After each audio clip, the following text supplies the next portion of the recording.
Dictation start होगी 3 second बाद। Start. Amazon के जंगल दुनिया भर में ऑक्सीजन का पावर हाउस कहे जाते हैं। इसी प्रकार अफ्रीका के जंगल अनोखे जीव जंतुओं से भरे पड़े हैं, मगर धीरे धीरे इन जंगलों का सफाया होता जा रहा है। शिकारियों और पेड़ पौधों के दुश्मनों की कुदृष्टि इन पर पड़ चुकी है। हाल के वर्षों में दावानल या जंगलों में आग लगने की घटनाएं भी बढ़ी हैं, जो मीलों तक जंगल को राख कर देती है। लिहाजा वन क्षेत्र कम होते जा रहे हैं। कमोबेश दुनिया के सभी देशों में भी यही हाल है। आज ऐसे देश का नाम खोजना पड़ता है जहां जल जले न आए हों। ऐसे क्षेत्र जो कभी सूखाग्रस्त कहलाते थे, वहाँ भी बेलगाम और भयावह बारिश के साथ साथ बाढ़ का प्रकोप देखने को मिल रहा है। कभी राजस्थान रेत का समुद्र कहलाता था, आज अक्सर बाढ़ की विनाश लीला झेलता रहता है। वजह पर्यावरण और पारिस्थितिकी में असंतुलन माना जाता है। इसके अलावा वे इलाके हैं जहां कभी हरे भरे खेत हुआ करते थे, वहाँ अब कंक्रीट के जंगल खड़े हैं। सुबह सुबह जहाँ लोग शुद्ध हवा का सेवन करने सैर पर जाते थे, अब वहाँ भी धीरे धीरे धूल, धुआं और गंदगी से वातावरण दूषित हो चला है। ऐसे किसान भी मिल जाएंगे जिनका 2-3 एकड़ का खेत उन इमारतों के बीच फंसा है। सुबह खेत से लाकर कोई किसान सब्जियां बेचेगा, लेकिन यह अहम बात दर्ज कर देगा कि खेत का दम घुट रहा है। अब वह खेत भी ऊंचे दाम में बेच दिया जाएगा, लेकिन उसकी चिंता यह भी है कि अगर यही सब चलता रहा तो इंसान खाएगा क्या? फल, सब्जियां और अन्न कहाँ पैदा करेगा? उसकी चिंता निराधार नहीं है। वास्तव में प्राकृतिक संतुलन गड़बड़ा रहा है।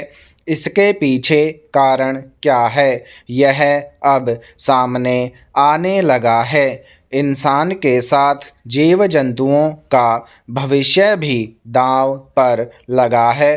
कुछ वर्ष पूर्व किसी विदेशी शोधकर्ता की एक शोध रपट छपी थी। उसमें कहा गया था कि भविष्य में लोग घरों की छतों पर जलकुंड बनाकर मछलियों की खेती करेंगे।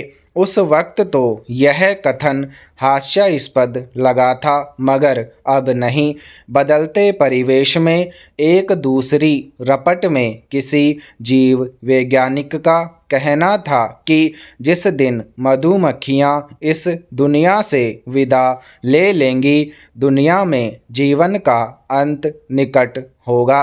हमारे साथ अन्य पशु पक्षियों, कीट पतंगों का जीवन भी महत्वपूर्ण है, जिससे हम अनभिज्ञ रहते हैं। उन्हें उद्देश्यहीन, अनुपयोगी और बेमतलब मानते हैं, जबकि प्रकृति में पाए जाने वाले हर जीव की उत्पत्ति किसी न किसी उद्देश्य को लेकर है। यह ध्यान रखने की ज़रूरत है कि प्रकृति बहुत रहस्यमय है। ऐसे ऐसे जीव जंतु जिन्हें हम अस्तित्वहीन मान लेते हैं, वे अचानक प्रकट हो जाते हैं। जलचर, नभचर और थलचरों में एक ही पारिस्थितिकी में रहते हुए सबके बीच भिन्नता है। रंग, रूप और आकार प्रकार में विसंगतियाँ मिलती हैं। जमीन पर हॉर्स हैं तो समुद्र में सी हॉर्स, पर हाँ, उन्हें जीवन जीने के लिए प्रकृति ने विभिन्न स्थान, भोजन और सुरक्षा के उपाय दिए हैं। कुछ समय पहले शहर से दूर दराज के इलाके में स्थित एक शेरगाह में किसी के जन्मदिन पर समारोह आयोजित था। वह शेरगाह जंगल के अंदरूनी भाग में स्थित है। कभी वहाँ घना जंगल था, इतना कि रात में हिंसक जानवरों की आवाज़ें सुनाई देती थीं। उस शेरगाह के आसपास बड़े बड़े फार्म हाउस भी हैं। ऊबड़ खाबड़ रास्तों के बीच छोटा सा एक गांव भी दिखता है। यदा कदा वहाँ बाघ की चहलकदमी सुनने में आती रहती हैं। जन्मदिन समारोह में शामिल हुए लोगों में से बाहर के लोगों ने अपना अवकाश होने के कारण वहाँ कमरा भी लिया हुआ था। देर रात जोर की शोर की आवाज़ के साथ गीत और संगीत बज रहा था। कुछ लोग तेज रोशनी में नाच रहे थे। एक मचाननुमा संरचना पर बैठे कुछ नौजवान अलग बैठकर जश्न में शामिल थे।